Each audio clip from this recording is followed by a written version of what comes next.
स्वस्थ है और आप अपने साथ अपने परिवार का यानी घर का परिवार और एमसीएल परिवार दोनों का ख्याल रखें। दोस्तों, इस हफ्ते मैं ये भी आशा करता हूँ कि आप सभी लोग 1 घंटा बहुत अच्छी एक्सरसाइज कर रहे हो और अपने हार्ट, अपने लंग को मजबूत करके अपनी इम्यूनिटी को बढ़ा रहे हो।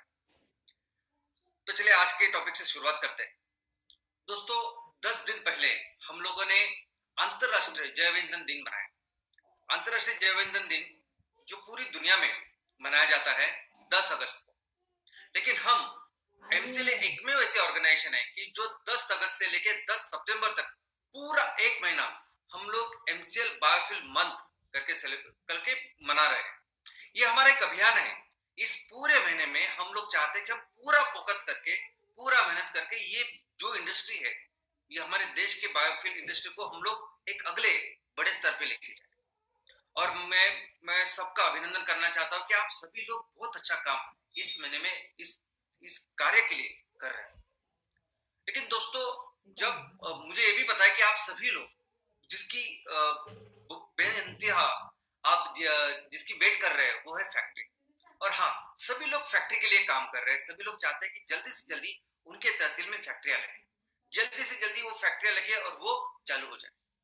लेकिन दोस्तों, जब हम किसी बिजनेस की बात करते हैं तो बिजनेस का अर्थ समझना जरूरी है। बिजनेस का अगर हम लोग डेफिनेशन ले, अर्थ ले या उसकी व्याख्या ले, तो बिजनेस की व्याख्या है किसी भी एक उत्पादन, एक प्रोडक्ट का निर्माण करना और उसको बेचना, वो है बिजनेस। दो तरह के बिजनेस हो सकते हैं। एक तो आप कोई प्रोडक्ट तैयार कर रहे हो और उसको बेच रहे हो और पैसे कमा रहे हो, नहीं तो आपकी कोई सर्विस है जिसको आप बेच रहे हो और वो उससे पैसे कमा रहे हो। डॉक्टर है, वकील है, ये लोग अपनी सर्विसेज देते हैं और उससे पैसे कमाते हैं। लेकिन रिलायंस, अमेजॉन, एप्पल, ये सब जो बड़ी बड़ी कंपनियां हैं वो प्रोडक्ट्स का उत्पादन करती है और उसको बेचती है। एमसीएल को अगर बिजनेस करना है, एमसीएल को अपने क्षेत्र में सबसे अच्छा काम करना है, तो सबसे इंपॉर्टेंट होता है ये प्रोडक्ट। फैक्ट्रियां 100% लगेगी। फैक्ट्रियां कौन से दिन तक लगेगी, ये पूरे हमने मार्केट में हमारे सभी लोगों को हमने बताया। फैक्ट्री डेफिनेटली लगेगी, लेकिन उसके बाद हमें ऐसे काम करना होगा प्रोडक्ट के ऊपर कि जिसके वजह से हमारे ग्राहक उस प्रोडक्ट को बार बार खरीदें। वही कंपनी एक नंबर का काम कर सकती है जिसके कंपनी का प्रोडक्ट लोगों को भाता है, जिसके कंपनी के प्रोडक्ट लोग बार बार इस्तेमाल करते हैं, कस्टमर उससे खुश होते हैं। इसके वजह से वो कंपनी उस क्षेत्र में बहुत अच्छा काम करती है। तो हमें अगर इस क्षेत्र में अच्छा काम करना है, हमें इस क्षेत्र में अगर नंबर 1 का काम करना है, तो उतना ही जरूरी है हमें प्रोडक्ट के बारे में, प्रोडक्ट के ऊपर काम करना। और दोस्तों, मैं चाहता हूं कि हमारे इस एमसीएल परिवार के सभी लोग, यानी हमारे सभी एमपीओ मेंबर्स, सभी हमारे एमपीओ प्रमोटर्स, डायरेक्टर्स, हमारे सभी चैनल पार्टनर, हमारे सभी महिला उद्योग, महिला बचत गट, ग्राम उद्योजक, ये सभी लोग प्रोडक्ट के बारे में बहुत अच्छी तरह से जाने। आज ये जो मेरा सेशन है, ये बेसिकली उस प्रोडक्ट को समझने के लिए। दोस्तों, हम एमसीएल अभी बिजनेस की जो शुरुआत करेंगे, एक जो पहला प्रोडक्ट होगा जिसके वजह से हम इस मार्केट में एस्टैब्लिश होना चाहते हैं, एक ऐसा प्रोडक्ट की जिसके वजह से हमारा नाम होगा, एक ऐसा प्रोडक्ट की जो हमारे इस पूरे बिजनेस की एक नींव, फाउंडेशन रखेगा, उस प्रोडक्ट का नाम है एमसीएल बायो सीएनजी, जिसको हम लोग बोलेंगे एमसीएनजी। दोस्तों, बहुत सारे प्रोडक्ट्स आने वाले दिनों में हमें लोगों को समर्पित करने, लोगों को बेचने हैं। हम लोग चाहते हैं कि ये पूरे जो कैंसर केमिकल फार्मिंग हो, 100% ऑर्गेनिक फार्मिंग हो और उसके प्रोडक्ट हम लोगों को दें। हम चाहते हैं कि पूरे पेट्रोकेमिकल जो उत्पादन आज हम लोग इस्तेमाल कर रहे हैं पूरे दुनिया में और जिंदगी का बहुत अहम हिस्सा बन गए, इसको भी 100% रिप्लेस कर हम लोग ऐसे प्रोडक्ट के साथ जो धरती का ख्याल रखें। लेकिन ये सब आने वाले दिनों में जो पहला प्रोडक्ट है जिसके साथ हमें लॉन्च करना है, जो हमें एस्टैब्लिश करने वाला है, उस प्रोडक्ट का नाम है एमसीएल बायो सीएनजी। तो चलिए उस प्रोडक्ट के बारे में आज जानते हैं, लेकिन उसके पहले हमें इस प्रोडक्ट को समझने के लिए उसके बैकग्राउंड को समझना पड़ेगा। बैकग्राउंड ये है कि आज जो भी ईंधन हम लोग इस्तेमाल करते हैं, वो ईंधन पृथ्वी के अंदर से आता है, जिसको हम लोग बोलते हैं खनिज ईंधन। ये खनिज ईंधन जो है, ये फोसिल फ्यूल जो है, खनिज, इस वर्ड को अगर आप समझेंगे तो बहुत सालों पहले वाला जो वैसे ही है, उसको हम लोग खनिज बोल सकते हैं। दोस्तों जैसे ही अभी ये पूरी दुनिया बढ़ रही है, डेवलपमेंट हो रही है, आबादी बढ़ रही है, दुनिया में कंपलसरी ये डेवलपमेंट के साथ ऊर्जा होना बहुत जरूरी है। और जैसे जैसे हमारी डेवलपमेंट हो रही है, आबादी बढ़ रही है, वैसे वैसे ऊर्जा का प्रमाण बढ़ रहा है और इस फॉसिल फ्यूल का उस इस्तेमाल, इसका उपयोग भी बढ़ रहा है। दोस्तों बावजूद इसके कि आज का सबसे बड़ा संकट अगर कोई है तो वो है ग्लोबल वार्मिंग। आज सबसे बड़ा हमारी पूरी दुनिया तबाह होने के कगार पर है। और वो ऐसे नहीं कि हम लोग भविष्य के बारे में बोल रहे हैं। आज जो एमपी में, उत्तराखंड में, महाराष्ट्र में, उड़ीसा में, सभी की जगह जो हो रहा है, सिर्फ भारत में नहीं, बाकी के अगर सभी आप देश के बारे में भी आप देखोगे तो 10 में से 8 न्यूज आज ग्लोबल वार्मिंग की वजह से है। दोस्तों इतना होने के बाद भी हम फिर से और ये इस फॉसिल फ्यूल को इस्तेमाल कर रहे हैं। यानी एक तो ये संकट बढ़ रहा है और ऊपर से जो बढ़ा रहा है उसको हम लोग इस्तेमाल कर रहे हैं। और ये जो फ्यूल है जिसका इस्तेमाल हम लोग कर रहे हैं, इसका वर्गीकरण 3 चीजों में हम लोग कर सकते हैं। एक घन रूप यानी सॉलिड, और जिसका एग्जांपल है कोयला। कोयला एक खनिज ईंधन है। दूसरा द्रव रूप, जो जिसको बोल सकते हैं हम लोग क्रूड ऑयल, और इसी क्रूड ऑयल से फिर petrol, diesel, LPG, jet fuel, ये सभी फ्यूल्स आते हैं।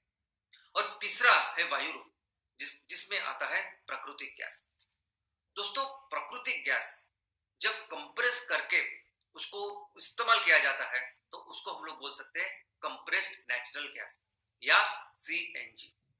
ये सीएनजी आज की तारीख में पूरी दुनिया में और हमारे भारत देश में भी ट्रांसपोर्टेशन का एक बहुत अहम हिस्सा बन चुकी है। सभी बहुत सारे गवर्नमेंट भी इस सीएनजी को प्रमोट कर रहे हैं। हम लोग भी देख सकते हैं कि हमारे देश में भी कई सारे शहरों में अभी सीएनजी का इंट्रोडक्शन हो चुका है। लेकिन दोस्तों अगर आप देखोगे कि क्यों इतना ज्यादा प्रमोशन सीएनजी का हो रहा है, क्यों गवर्नमेंट, और यही नहीं हमारे भारत देश ही नहीं, ऑल ओवर द वर्ल्ड लोग सीएनजी को ज्यादा प्रमोट कर रहे हैं, गवर्नमेंट वहां की ज्यादा प्रमोट कर रही है। और इसको जब प्रमोट करती है, जब इसके बारे में बताती है, तो इसको इको फ्रेंडली फ्यूल ऐसा कहा जाता है। यानी ये सीएनजी दुनिया के लिए, पर्यावरण के लिए बहुत अच्छा अनुकूल ऐसा सीएनजी है, ऐसा ईंधन है। ऐसे करके हम पूरे दुनिया अब इसको प्रमोट कर रहे हैं। इसका कारण यह है कि जो भी इमिशंस, जो भी प्रदूषण आज पेट्रोल डीजल की वजह से होता है, उसके कंपैरिजन में बहुत कम प्रदूषण सीएनजी का होता है। लेकिन एक बात याद रखना जरूरी है कि ये जो सीएनजी, जिससे प्रदूषण कम हो रहा है, लेकिन ये भी आज का सीएनजी जो भी हम लोग इस्तेमाल कर रहे हैं, वो आ रहा है फिर उस खनिज से, वो आ रहा है फिर उस पृथ्वी के अंदर से, जिसको हम लोग इस्तेमाल कर रहे हैं। भले ही उसका प्रदूषण कम हो, लेकिन आज वो जो संकट है हमारा ग्लोबल वार्मिंग, उसको कंट्रीब्यूट कर रहा है, उसको बढ़ा ही रहा है। और ये सभी ईंधन जो है, चाहे वो कोयला हो, तेल हो या हमारी प्राकृतिक गैस हो, ये सभी का अगर जो रॉ मटेरियल आप देखोगे तो इस सभी का रॉ मटेरियल है बायोमास। बायोमास यानी सभी जो वनस्पति, सजीव, ये सब कुछ लाखों साल पहले जो वनस्पति थे, सजीव थे, वो दफनाए गए और उसके बाद ये ईंधन बने अलग अलग तरह से। तो बहुत पुराना जो था उससे तेल बना, उसके बाद कोयला, गैस, ऐसे हम लोग बोल सकते हैं। दोस्तों हम लोग जो काम कर रहे हैं वो लगभग वैसे ही है। हम अपने इस प्रकृति के जो नियम है, प्रकृति की जो प्रक्रिया, उसको ही फॉलो कर रहे हैं। हम कैसे ईंधन बना रहे हैं, हम कैसे, जैसे अभी प्रकृति ने प्राकृतिक गैस बनाई, कैसे बनाई, तो उन्होंने बायोमास लिया और उसी बायोमास को वो हजारों सालों के बाद उन्होंने कन्वर्ट किया प्राकृतिक गैस में। अब इस प्राकृतिक गैस में क्या होता है, ये प्राकृतिक गैस वैसे ही हम लोग इस्तेमाल करते हैं क्या? नहीं। तो उसमें मीथेन होता है, बाकी के गैसेस होते हैं, फिर उसका शुद्धिकरण किया जाता है, प्यूरिफिकेशन, और उससे बनता है सीएनजी। हम लोग क्या कर रहे हैं, हम लोग भी वो बायोमास जो प्रकृति इस्तेमाल करती, उसको ही हम लोग अपने खेतों में उगाने वाले हैं, हमारे किसान भाई उगाने वाले हैं, और उसको हम लोग लेके उसकी प्रक्रिया करके हम उससे बायोगैस बनाने वाले हैं। अभी बायोगैस और प्राकृतिक गैस वो ऑलमोस्ट सेम है। बायोगैस में से भी मीथेन है और बाकी के गैसेस है, उसका भी शुद्धिकरण करते हैं और उससे हम लोग बना रहे हैं बायो सीएनजी। लेकिन दोस्तों जो प्रक्रिया, जिस प्रक्रिया को आज हजारों साल लगे, उसको हम लोग कुछ घंटे में करने वाले हैं। कैसे करने वाले हैं? तो उसकी वजह है कैटलिस्ट, उसकी वजह है उत्प्रेरक। उत्प्रेरक रसायन शास्त्र में आपने सुना होगा, उत्प्रेरक यानी वो चीज कि वो उस प्रक्रिया का हिस्सा नहीं होती, उसमें भाग नहीं लेती, लेकिन उसके होने से वो प्रक्रिया बहुत फास्ट जल्द हो जाती है, उसकी वजह से वो प्रक्रिया और बेहतर हो सकती है। इसको बोलते हैं उत्प्रेरक, कैटलिस्ट। हम भी ऐसे कैटलिस्ट का उपयोग करते हैं, हम ऐसे उत्प्रेरक का उपयोग करते हैं। और अच्छी बात यह है कि ये कैटलिस्ट भी हमें प्रकृति प्रदान करता है। और ये कैटलिस्ट क्या है? सूक्ष्म जीव, माइक्रो ऑर्गेनिजम्स, ये जीवाणु, कीटाणु, विषाणु, और ये इनको हम बायो कैटलिस्ट करके बोलते हैं। और यही इस पूरे प्रक्रिया को बहुत जल्द करती है और कुछ घंटे में हमें बायोगैस मिलती है। तो जैसे जैसे प्रकृति ने बनाया है वैसे ही हमारा ये प्रक्रिया है जो कुछ घंटों में हम लोग अपने खेतों में करने वाले हैं। लेकिन सबसे अच्छी बात मैं आपको बताना चाहता हूँ कि प्राकृतिक गैस अगर आप देखोगे तो एक सबसे इंपॉर्टेंट बात जानकारी मैं आपको देना चाहता हूँ। पूरी दुनिया के अंदर जितनी भी प्राकृतिक गैस मिलती है, जितने भंडार नीचे है जमीन के अंदर, 43% ऐसे भंडार है जिसका इस्तेमाल हम लोग नहीं कर सकते। क्यों? क्योंकि उस प्राकृतिक गैस में मीथेन के अलावा बाकी के गैसेस इतने सारे हैं, हाइड्रोजन सल्फाइड, कार्बन डाइऑक्साइड, बाकी के, कि उनका शुद्धिकरण करना इतना महंगा है कि इसको हम लोग फिजिबली उसको इस्तेमाल नहीं कर सकते, सीएनजी करके बेच नहीं सकते। तो 43% तो गैस हमारे लायक नहीं, उपयुक्त नहीं। वैसा हमारे बायो सीएनजी के बारे में नहीं। हम जो गैस हमारे यहाँ तैयार कर रहे हैं वो हमारे कंट्रोल्ड एनवायरनमेंट में जिस तरह से हम लोग काम कर रहे हैं, तो हम लोग देख सकते हैं कि कितनी मीथेन जनरेट हो रही है और बाकी के कौन से गैसेस है, और फिजिबिलिटी हमारे प्रोडक्ट में अच्छी है। दोस्तों, ये वो रिएक्टर्स है कि जिस रिएक्टर्स में ये पूरा बायोमास जाता है जो हमारे नेपियर ग्रास है, और उसमें से ये पूरी प्रक्रिया, पूरा कंप्लीट डाइजेशन होके इस प्रक्रिया से वो बायोगैस जो प्राकृतिक गैस के समान है वो निकलता है। अभी सीएनजी के स्पेसिफिकेशन अगर आप देखोगे ऑल ओवर द वर्ल्ड, आपके सीएनजी में कंप्रेस्ड नेचुरल गैस में 85% से लेकर 90% तक, यानी 85 से लेकर 90% तक उसमें मीथेन होना जरूरी है। ये स्पेसिफिकेशन है। लेकिन हमारा जो सीएनजी है, एमसीएल सीएनजी, वो एक प्रीमियम सीएनजी है। यानी बाकी के जो सीएनजी आज अभी आपको मार्केट में दिखाई देते हैं उससे बहुत बेहतर ये सीएनजी होने वाला है, जिसको हम लोग बोलते हैं प्रीमियम सीएनजी। वो कैसे होगा? तो दोस्तों, आज अगर आप पेट्रोल पंप पे जाते हो तो दो टाइप के पेट्रोल और डीजल होते हैं। एक तो आम नॉर्मल पेट्रोल डीजल और दूसरा प्रीमियम पेट्रोल डीजल। अब ये प्रीमियम पेट्रोल डीजल को पावर स्पीड के नाम से जाना जाता है, और ये प्रीमियम पेट्रोल डीजल 5 रुपए 4 रुपए महंगा होता है। लेकिन ये प्रीमियम, ये महंगा वाला, अगर आप पेट्रोल डीजल अपनी गाड़ी में डालोगे तो इग्निशन गाड़ी चालू करोगे तो आपको पता चलेगा कितना बेहतर हो गई है। पिकअप में ये बेहतर होता है, आपको एवरेज माइलेज अच्छी देगा, और अगर आप इसको इस्तेमाल ज्यादा देर तक करते हो तो आपका एमिशन, आपका धुआं भी कम कर देगा। और ये क्यों होता है?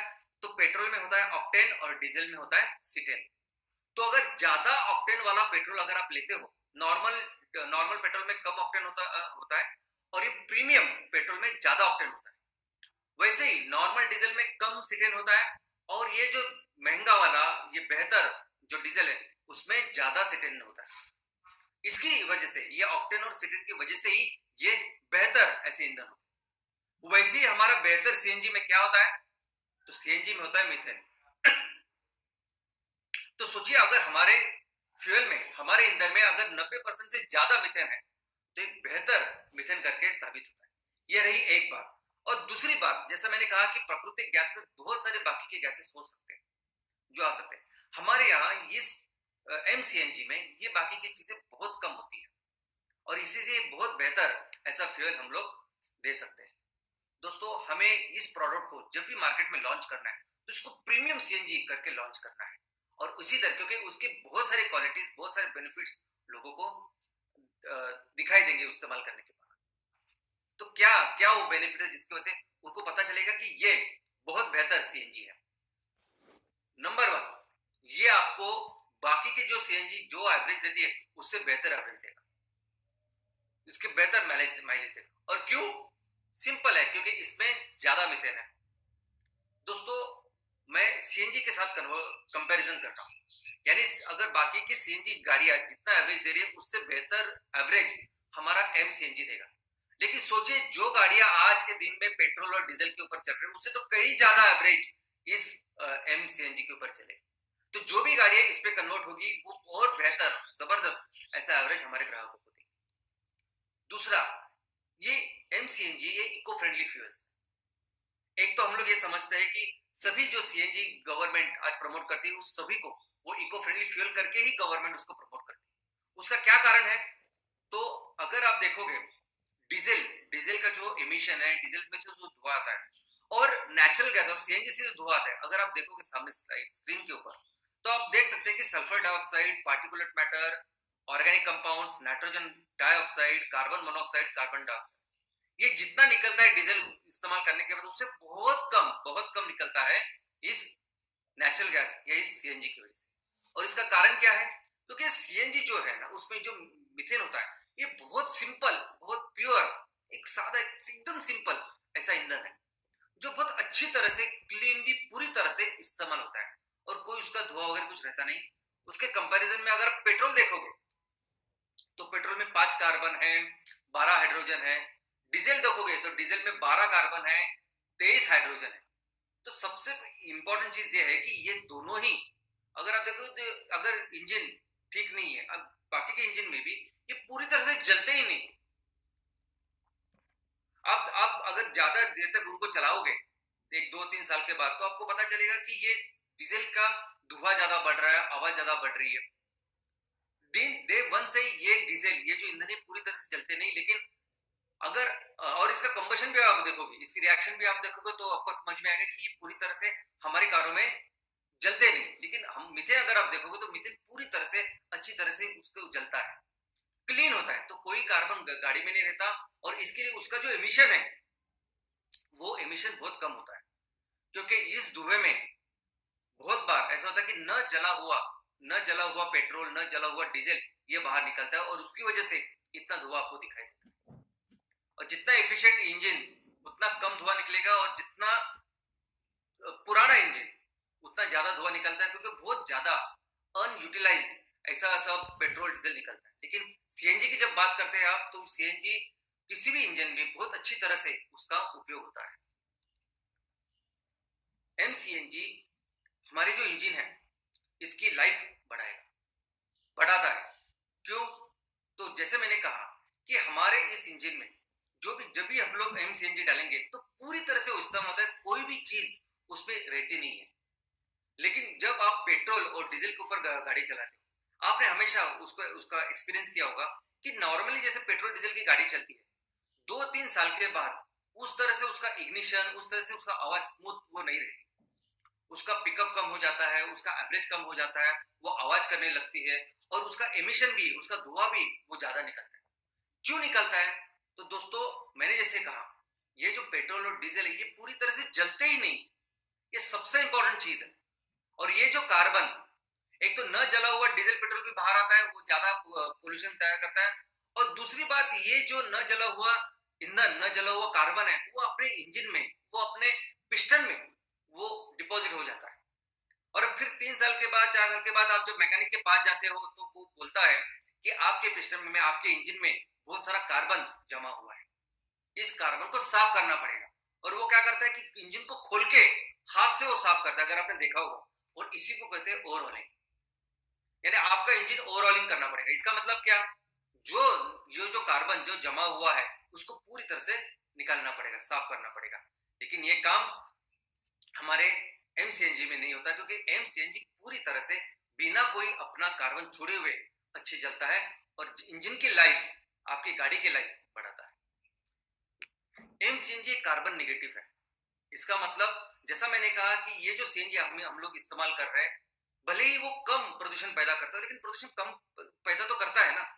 आज जो भी ग्लोबल वार्मिंग का प्रॉब्लम उसको बढ़ा तो रहा है, लेकिन ये जो एमसीएनजी है ये इस्तेमाल करने के बाद जो भी धुआं, जो भी प्रदूषण निकलेगा वो तो 100% हमारा नेपियर गैस तो लेगा ही लेगा। लेकिन उससे भी ज्यादा जो भी आज पर्यावरण में जमा हुआ ये कचरा है, ये ग्रीन हाउस गैसेस है, कार्बन डाइऑक्साइड है, जिसकी वजह से ग्लोबल वार्मिंग हो रही है, उसको भी साफ करें, उसको भी लेके ये पूरा कार्बन जमीन में दे। और आपको सुन के ताज्जुब होगा, अगर जमीन का कार्बन बढ़ेगा तो जमीन की का उपजाऊ जो है, फर्टिलिटी, वो भी बढ़ेगी। तो हमारा जो फ्यूल है वो सिर्फ कार्बन न्यूट्रल नहीं है, तो कार्बन नेगेटिव है। तो सच में अगर इस पर्यावरण का ख्याल रखना है, सच में कुछ इको फ्रेंडली है, आगे आने वाले दिनों में अगर ग्लोबल वार्मिंग का एक्चुअल में कोई सॉल्यूशन है तो ये यही ईंधन है, एमसीएनजी। इसके अलावा कई सारे ऐसे बेनिफिट्स हैं जो हम हमारे ग्राहकों को बताने वाले हैं। दोस्तों, सबसे पहली बात, जैसे मैंने कहा कि ग्लोबली अगर आप देखोगे तो एमसीएनजी तैयार करना और उसको बेचना या उसका इस्तेमाल करना, इसका मतलब दवा दवा तैयार करके बेचना या दवा तैयार करके इस्तेमाल करना जैसा है। आज जैसे कोरोना के ऊपर हम लोग वैक्सीन दवा की बात कर रहे हैं, वैसे ग्लोबल वार्मिंग के लिए क्या दवा है? और सोचिए, ये पेड़, ये नेपियर ग्रास, ये सिर्फ आपको ईंधन ही नहीं देगा, बाकी का जो कचरा है जिसकी वजह से ग्लोबल वार्मिंग हो रही है उसको भी ले रहा है। तो इतनी बड़ी बात, इतना बड़ा बेनिफिट हमारे इस एमसीएनजी से होगा। इसके अलावा क्या आपको पता है कि 7 से 7.5 लाख करोड़ हर साल अपना देश ये पेट्रोल डीजल, ये जो क्रूड ऑयल है उसको लेने के लिए देता है। सोचिए, वही 7 लाख करोड़ अगर हमारे देश में वैसे रहे तो हमारी सड़कें अच्छी होगी, हमारा एजुकेशन अच्छा होगा। और वो किसको देंगे हम लोग? किसके पास जाएंगे? तो हमारे किसानों के पास। तो हमारा देश कितनी तरक्की करेगा।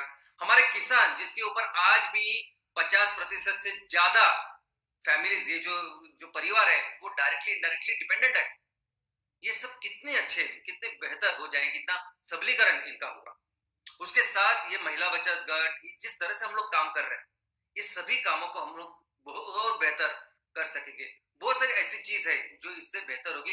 ये सभी बेनिफिट्स हम जब एमसीएल सीएनजी या एमसीएनजी हम लोग ग्राहकों को देंगे तो ये बताएं, ताकि ग्राहकों को एक तो उनको अच्छा माल तो मिलेगा, वो देखेंगे, उनको पता चलेगा कि यस, ये सबसे अच्छा सीएनजी है। लेकिन उसके साथ उनके मन में ये भूमिका भी रहेगी, उनका ये भावना भी रहेगी कि नहीं, अगर मैंने ये खरीदा तो मैं अपने देश की सेवा कर रहा हूं, मैं अपने किसानों के लिए कुछ कर रहा हूं। तो उससे कौन है वो कस्टमर जो ये खरीदेंगे? कौन सी गाड़ियां हैं जो हमारे एमसीएनजी के ऊपर चलेगी और जिनके ग्राहक हमारे इस एमसीएनजी खरीदेंगे? तो नंबर 1, टू व्हीलर। दोस्तों, ये सभी टू व्हीलर यानी स्कूटर, मोटरसाइकिल, ये दोनों टू व्हीलर जो पेट्रोल के ऊपर चलती है, ये आसानी से हमारे एमसीएनजी के ऊपर चलेगी। और इसमें सिर्फ एक ही चीज करनी होती है कि हमें जो एमसीएनजी के जो सिलेंडर है वो रखने के लिए जगह बनानी होती है। ये बहुत आसानी से जो पेट्रोल का है, यानी दोनों पेट्रोल पे भी चलती है और सीएनजी के ऊपर चलती है, ऐसी है।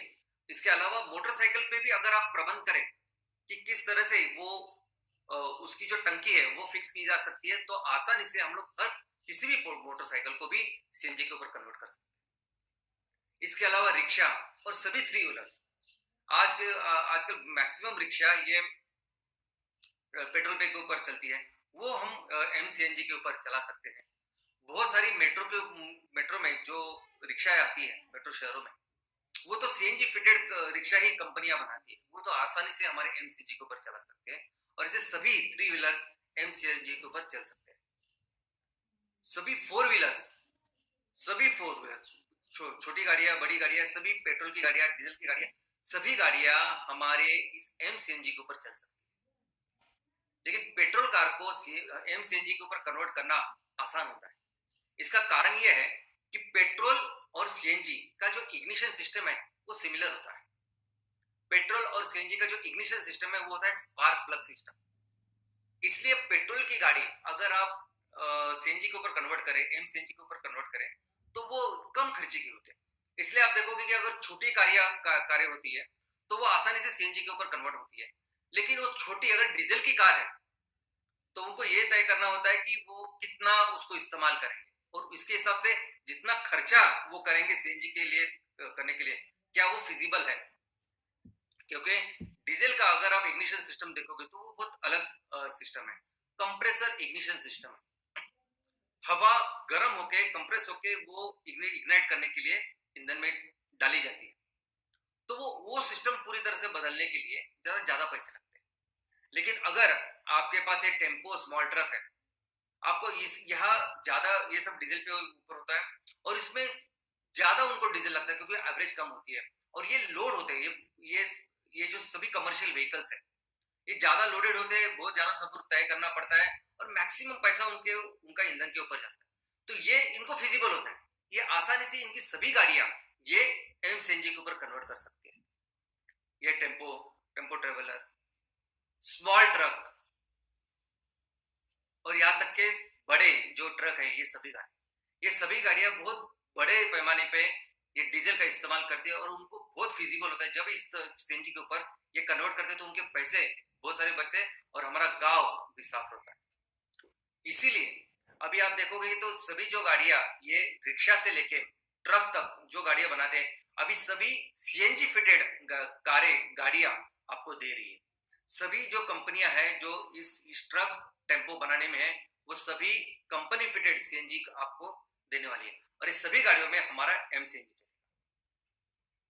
इसके अलावा हर कोई बस जो आज की तारीख में डीजल पे चलती है वो भी एम सीएनजी के ऊपर चलेगी।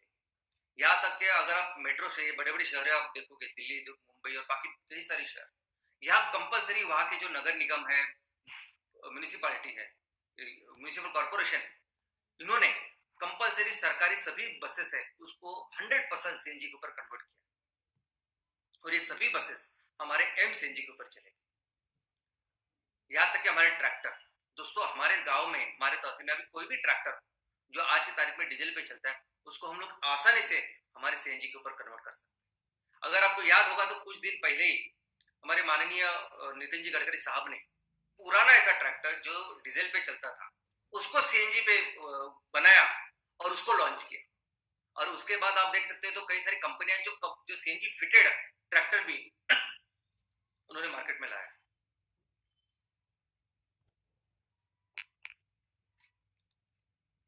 बोट्स, दोस्तों हमारे देश में बहुत सारा समुद्र किनारा है, पश्चिमी तट, पूर्व तट पे, और कई सारे गांव है जिस गांव के पूरी आबादी इस फिशिंग के ऊपर, इस मच्छीमारी के ऊपर डिपेंडेंट है। लेकिन अगर आपको समुद्र के अंदर जाना होता है तो वो उनको डीजल इंजन लगाना पड़ता है। डीजल का पहले उनको सब्सिडी मिलती थी, अभी सब्सिडी नहीं मिलती, तो बहुत सारा पैसा डीजल के ऊपर उनको लगता है। तो आज जो समुद्र में जो जाने वाली नाव है, जो गंगा जैसी बड़ी बड़ी नदियों में चलने वाली नाव है, ये सभी नाव हम लोग 100% हमारे एम सीएनजी के ऊपर कन्वर्ट कर सकते हैं और उनको एम सीएनजी दे सकते हैं। तो आप सोचिए हमारा गांव अगर पूरी तरह से 100% फिशिंग के ऊपर काम करता है, मच्छीमारी करता है, तो उसको 100% हम लोग उसका ईंधन का प्रबंध हम लोग कर सकते हैं। और कैसे करेंगे ये बोट, ये ट्रैक्टर, ये गाड़ियां सीएनजी के ऊपर कन्वर्ट, इसके बारे में आपको बिल्कुल चिंता करने की जरूरत है, क्योंकि हर कोई चीज की कैसे इस चीज को हम लोग सीएनजी के ऊपर कन्वर्ट करेंगे, ये अच्छी तरह से पूरी दुनिया में एस्टैब्लिश है, हमारे देश में एस्टैब्लिश है, कहीं भी इसके सभी सॉल्यूशंस आर अच्छी तरह से एस्टैब्लिश है। तो कैसे एग्जैक्टली हम हमारे इस एम सीएनजी को सेल करेंगे?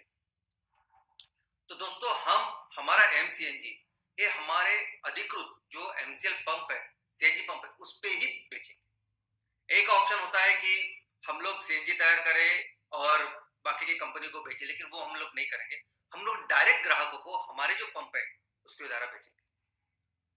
और अपने तहसील में ऐसा समझिए कि अभी सभी तहसील में आप लोग काम कर रहे हो, आपके एमपीओस है, आपके एमबीएस है, तो किस तरह से आप इस सीएनजी को इंट्रोड्यूस करेंगे मार्केट में? हमारे तहसील में आपने बनाना चालू किया, तो कैसे करेंगे? आज हमारे तहसील में सबसे ज्यादा जरूरत जिसको है ऐसे अच्छे ईंधन की, उसको उनसे पहले हम लोग शुरुआत करेंगे। और ऐसे है हमारे रिक्शा चालक, रिक्शा वाले। रिक्शा आज की तारीख में भी बहुत सारी जगह पे, गांव में, तहसीलों में ये पेट्रोल पे चलती है, नंबर 1। नंबर 2, हम ये पूरे जो लोग जो रिक्शा चलाते हैं, ये रिक्शा उनके लिए रोजी रोटी है, वो दिन भर मेहनत करते हैं और मैक्सिमम उनका जो खर्चा है वो सिर्फ और सिर्फ इस पेट्रोल पे जाता है। तो हम अपने तहसील में सबसे पहले जो भी जितनी भी रिक्शा है, ऐसा सोचिए कि आज आपके यहाँ 1000 2000 रिक्शा है, उसको पूरी तरह से 100% उनको हमारे एम सीएनजी के ऊपर कन्वर्ट करें। हो सकता है कि बहुत सारे लोगों के पास पैसा ना हो इस सीएनजी के ऊपर कन्वर्ट करने के, तो हम उनको ईएमआई पे ये सब का काम करा के देंगे, ताकि वो अगर जितना पैसा उनका बचेगा, आसानी से वो अपनी किस्त दे पाए। लेकिन हम लोग देखेंगे कि ये पूरा जो आज जिसको जरूरत है, ऐसे सभी हमारे जो भाई लोग हैं, इनकी सभी रिक्शा है हम 100% एम सीएनजी के ऊपर कन्वर्ट करेंगे। दूसरे जो बाकी के पब्लिक ट्रांसपोर्ट जो हमारे तहसील में, गांव में है, उसको भी हम लोग 100% इस एम सीएनजी के ऊपर कन्वर्ट करेंगे और हमारे गांव को साफ सुथरा बनाएंगे। चालक मालक, कई सारे ऐसे लोग हैं जो गाँव में है, छोटे-छोटे शहरों में है, कि जो एक ऐसा कोई वाहन खरीदते हैं और वो खुद ही उसको चलाते हैं। और जैसा मैंने कहा कि बहुत सारा 70 से 80% उनका जो खर्चा है, वो सिर्फ़ और सिर्फ़ उनके ईंधन पे चलता है। तो ऐसे सभी जो गाड़ियाँ जिनको ज़रूरत है, जो जिनकी रोज़ी-रोटी आज उसके ऊपर है, इसको हम लोग 100% हमारे क्लीन सीएनजी के ऊपर कन्वर्ट करेंगे, उनको लेके आएँगे। और बाद में जाएँगे स्मॉल कार ओनर्स।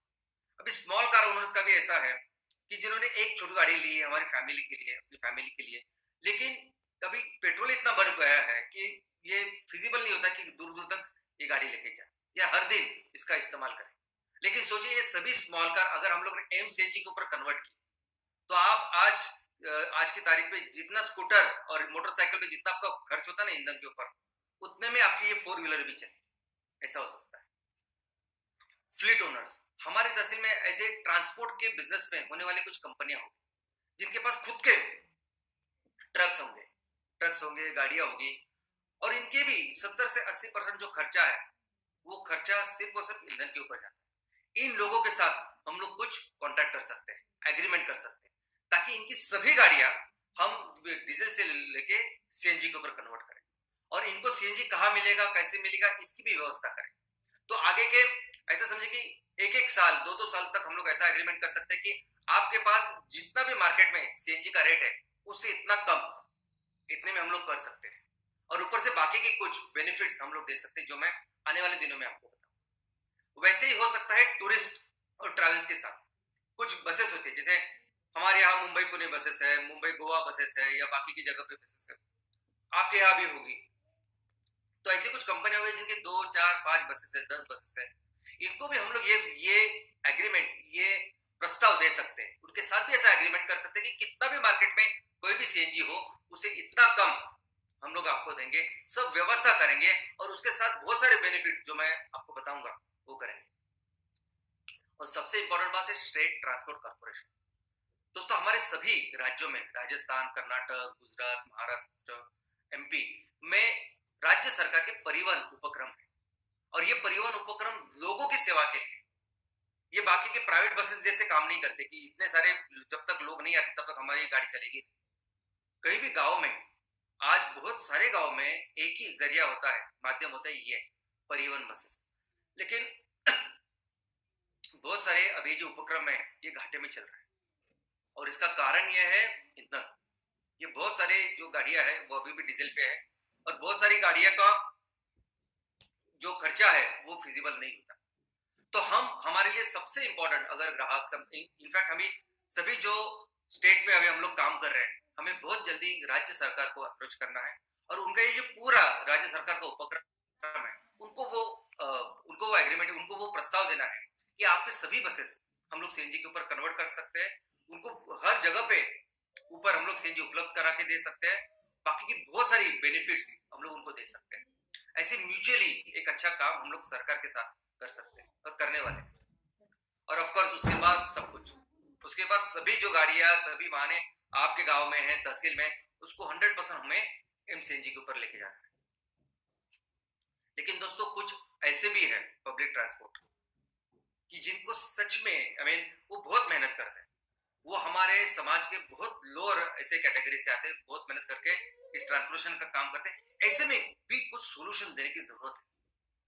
अगर हम लोग एक कुछ कर पाए, ऐसे जहां जहां हमारे गांव में जरूरत है, उस वहां शहरों में ऐसे कुछ सोल्यूशन दे पाए, और कुछ जैसे जैसे ये सोल्यूशन, उनको कुछ सोल्यूशन ईएमआई पे कुछ दे पाए, उसके साथ ईंधन का प्रबंध करें, तो एक अच्छा काम कर सकते हैं। मैं आपके साथ एक फोटो शेयर करना चाहता हूँ। दोस्तों ये फोटो भेजी है मुझे, हमें सागर सांगेलकर करके हमारे एक उद्योजक है, वो महाराष्ट्र के सावंतवाड़ी इस तालुका में एक तालुका गांव की ये तस्वीर है। अभी आप देख सकते हैं उन्होंने भी वो कहा है कि हमारे गांव में कुदरत ने दिया इतना कुछ है, इतना अमीर बनाया है कुदरत ने हमें, लेकिन देखिए आज भी गांव वालों को ऐसे उस सिलेंडर लेके सर के ऊपर वो चल के जा रहा है। तो आज तो मैं सिर्फ ट्रांसपोर्टेशन की बात कर रहा हूँ, तो सोचिए ऐसे कुछ सॉल्यूशंस, इनोवेटिव सॉल्यूशन आप अपने गांव में सोचिए ना, अपने गांव में जो जो ऐसी चीजें आपको लगती है, मिलकर उसकी व्यवस्था कर सकते हैं। और इस एमसीएल सीएनजी को या एमसीएनजी को कैसे हम लोग मार्केट करेंगे, क्या होगी हमारी मार्केटिंग स्ट्रेटेजी, तो दोस्तों नंबर 1, बेस्ट क्वालिटी प्रोडक्ट, इसमें कोई भी कॉम्प्रोमाइज नहीं कर सकते, नहीं करेंगे, क्योंकि हम जानते हैं कि लॉन्ग टर्म में ये सब, ये विजन मिशन जो हम लोग सोच रहे हैं ना, ये तो ठीक है, विजन मिशन देख के कुछ लोग आएंगे, लेकिन जब बहुत बड़े पैमाने पे ग्राहकों की जब बातें करते हैं, तो ग्राहकों को सबसे अच्छा प्रोडक्ट होना देना बहुत जरूरी है, और वो देंगे। हर कोई चीज अगर हम लोग करेंगे, प्रोडक्ट तैयार करेंगे, तो उसको बेहतर से बेहतर, वो अपने सेगमेंट में कैसे बेस्ट होगा उसका हम लोग ख्याल रखेंगे, और वो उनको देंगे, और उसका लॉन्च भी वैसे करेंगे।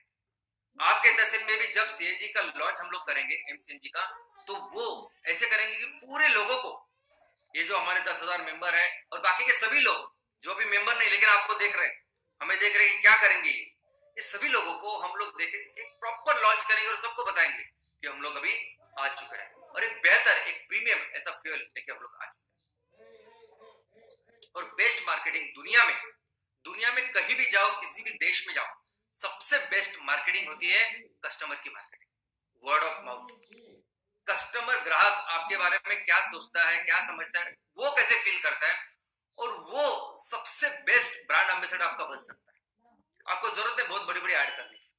क्या आपने देखा है, एप्पल दुनिया की नंबर 1 कंपनी, क्या आपने देखा है, आपकी एप्पल की बहुत बड़ी बड़ी ऐड आती है, एप्पल का वो आईफोन है, वो उसको बेचने के लिए कोई बड़ी हस्ती आता है और आपको बेचता है, बहुत बड़े बड़े होर्डिंग्स, पोस्टर लगते हैं एप्पल के बारे में, ऐसा होता है कभी?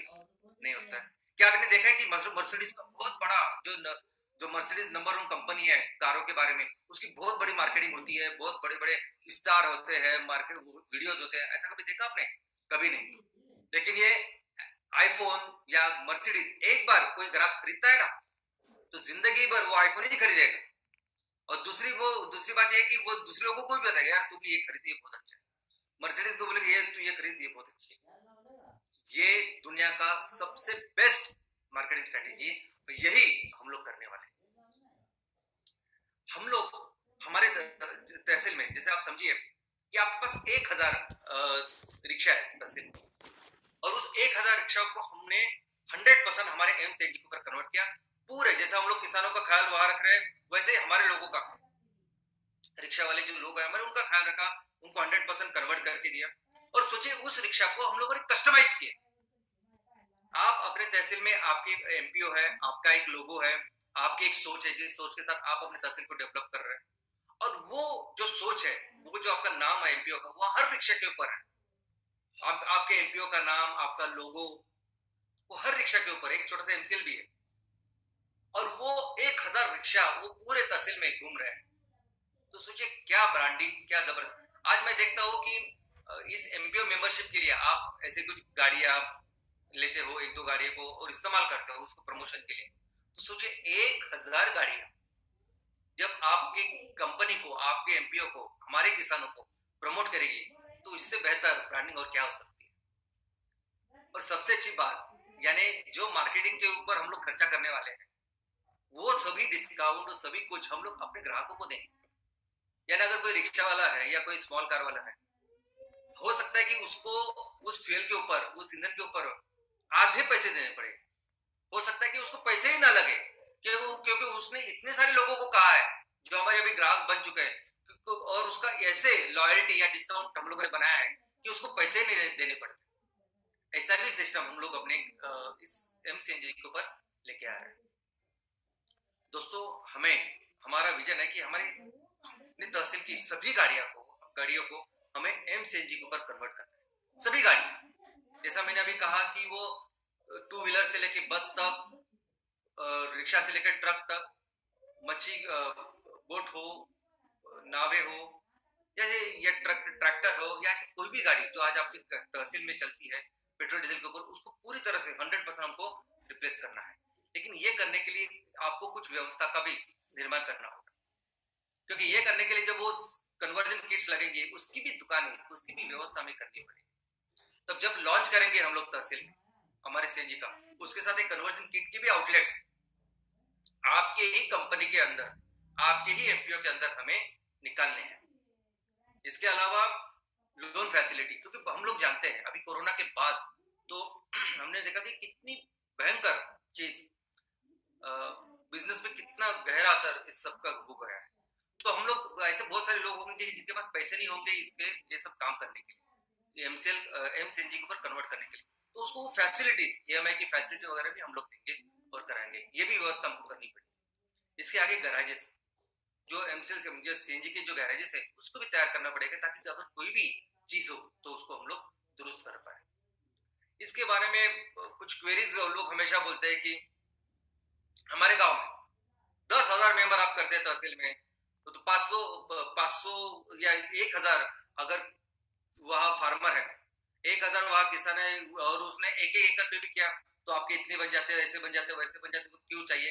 दोस्तों, मेरी आपसे एक ही विनती है, आप जितना कर सकते हैं अपने तहसील में इसको करिए।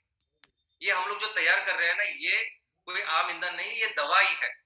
इस ग्लोबल वार्मिंग जो भी हम लोग देख रहे हैं ना हमारे सामने, ये जुलाई जो है ना, ये दुनिया के सबसे हॉटेस्ट जुलाई हुआ है, रिकॉर्ड हुआ है। इतना इतना ज्यादा तापमान कभी नहीं था जो भी इस जुलाई में हुआ। ये आप नहीं समझ सकते। आप सिर्फ अपना काम कीजिए, ज्यादा से ज्यादा जितना हो सके उतना पूरा सीएनजी का निर्माण कीजिए, पूरी दुनिया में हम लोग बेचेंगे।